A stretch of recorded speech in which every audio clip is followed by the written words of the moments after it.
In the world of equestrian photography, black background shoots are gaining in popularity. It's where you have the horse against a dark background and you create this really dramatic, beautiful portrait. It's not necessarily a new technique, but there's some photographers out there who've been taking it to a whole new level. I thought I would give it a shot and did some behind the lens, behind the scenes filming. I'm going to share with you some of my editing. I'm going to share with you some of my successes, but also some of the mistakes that I made and hopefully won't make in the future. Stay tuned. Before we get into the vlog, I just wanted to welcome you to my new studio setup.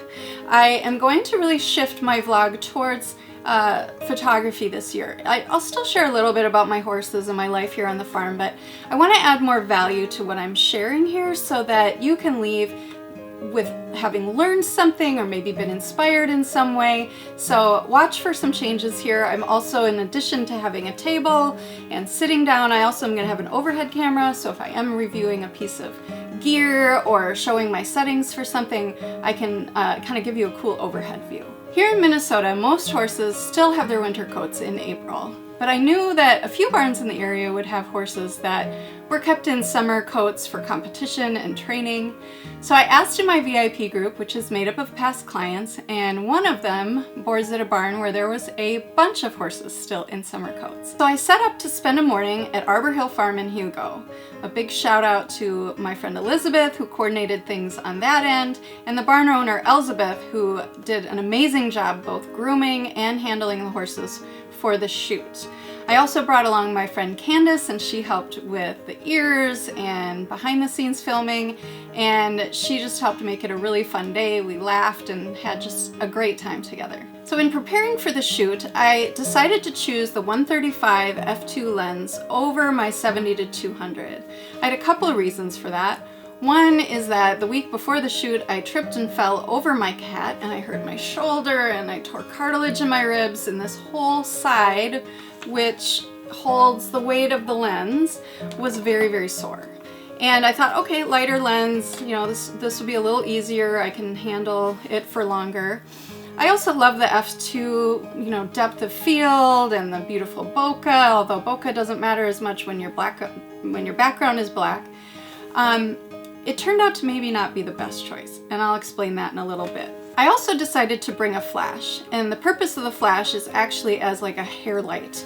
Maybe it's a main light with horses. And the idea is to give some separation from the black background and the darker colored horses. Because what I've seen in a lot of black background photos is if the horse has maybe a black mane, black tips to the ears, if the horse itself is black, they tend to just kind of merge into the background. And I thought, yeah, it might be interesting to try popping a little bit of flash from the background onto the horse and give some separation. So here's the problem I ran into using the 135 f2 lens. The lens itself is not image stabilized, and so it's going to be more sensitive to my shaky movements. And when I use a flash, I'm limited to a 1/200th shutter speed. That's as fast as the flash remote trigger on the camera can speak to the receiver on the flash. And I thought, we'll be fine, 1/160, we'll be fine. I like to not go all the way up to 1/200th because sometimes it doesn't sync and you get like half flash and half black. And I didn't factor in the whole shoulder injury thing, the fact that it was morning and I was kind of amped up, and I mean, I could physically see the camera shaking when I was trying to take pictures. Could have been a blood sugar thing, yeah, I don't know.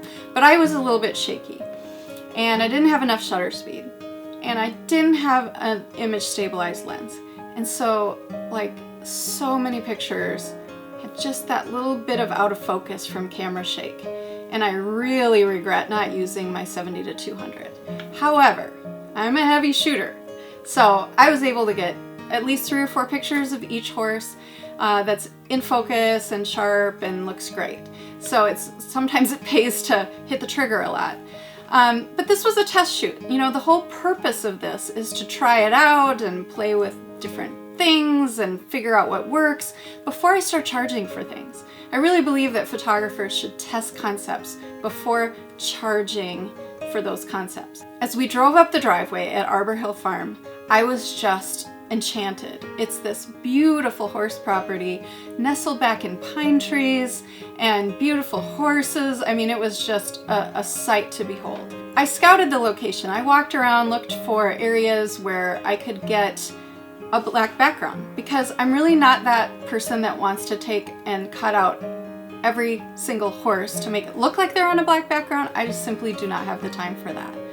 So the best place I found was their indoor arena. Now, some of the challenges were there's windows into the indoor arena, so it wasn't completely black, and then there were some windows at the other end of the arena, so I had some light in the background to deal with. And I'll show you in the editing just how I kind of dealt with all of that. I normally work just with the whinny noises to get horses' ears forward, but with these sessions, you don't necessarily want the horse's head like really high, which is what happens when you play whinnies, because they're looking to see where those whinnies are coming from.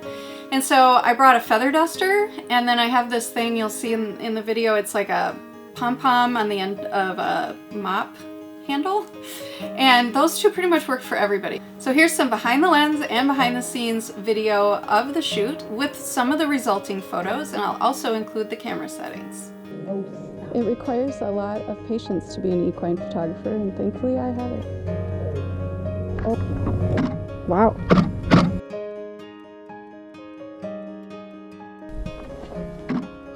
Oh my gosh, he is so stunning.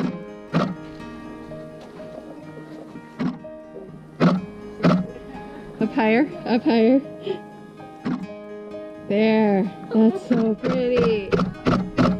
All right, good, I feel good about that.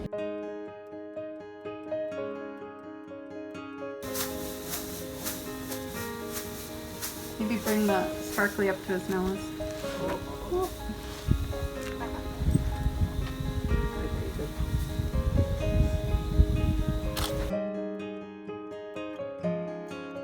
So here we are in Lightroom, and this is just the raw file that comes right out of the camera.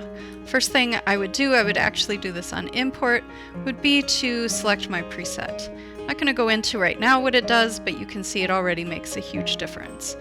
I'm going to bring the overall exposure down, which sounds kind of crazy, but it actually makes your background blacker. And then I can just bring up the parts of the horse that I want to highlight. This little area here, I'm going to have to take care of that in Photoshop because of the way it's merging with the horse's rump. I would still like to see that line there, but I can take the clone tool, wrong tool, and just get rid of this one up here. Great. Alright, now I'm going to take a brush, adjustment brush. I'm going to go to my burning preset, which is just basically a -0.6. I'm going to get the bigger areas with a big brush, using the brackets to make the brush size happen.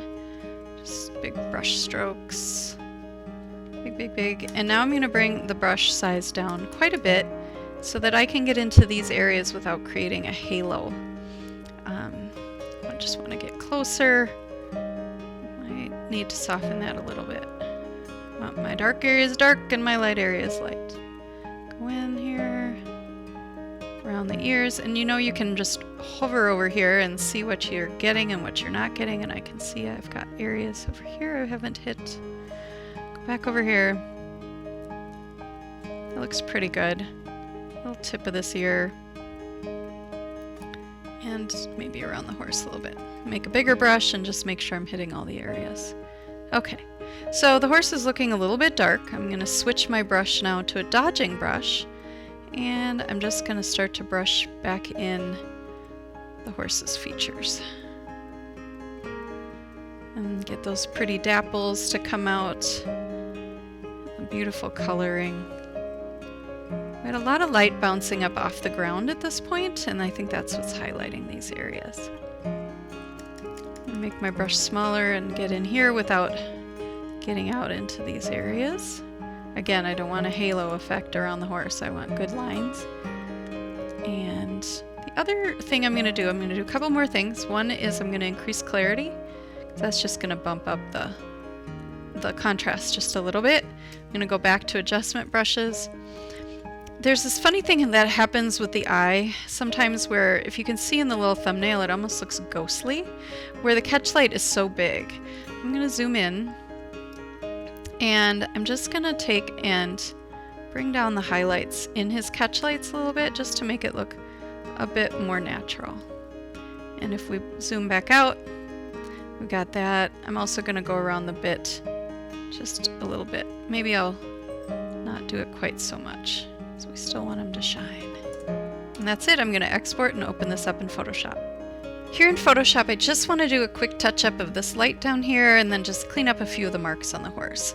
And the way I like to do this is to use the pen tool and to just make a nice, easy line around the rump. I'm coloring inside the lines because I am going to soften this to avoid having a hard line that's noticeable. And if I soften it and I'm really close to the edge, I'm going to end up blurring it out into the light. I'm going to turn this path into a selection and do about a 10 feather on it. And now I'm going to take the stamp tool and brush, brush, brush. Voila. Now I'm going to take the spot healing brush and just get rid of some of these marks, little guys. Things that are noticeable from afar. And now he's ready for prime time. So I hope this video was helpful. I plan to do a lot more of these kinds of videos this year on my vlogs, so definitely subscribe on YouTube if you don't want to miss any. I'd love it if you'd leave a comment or a like, and I will see you again next week.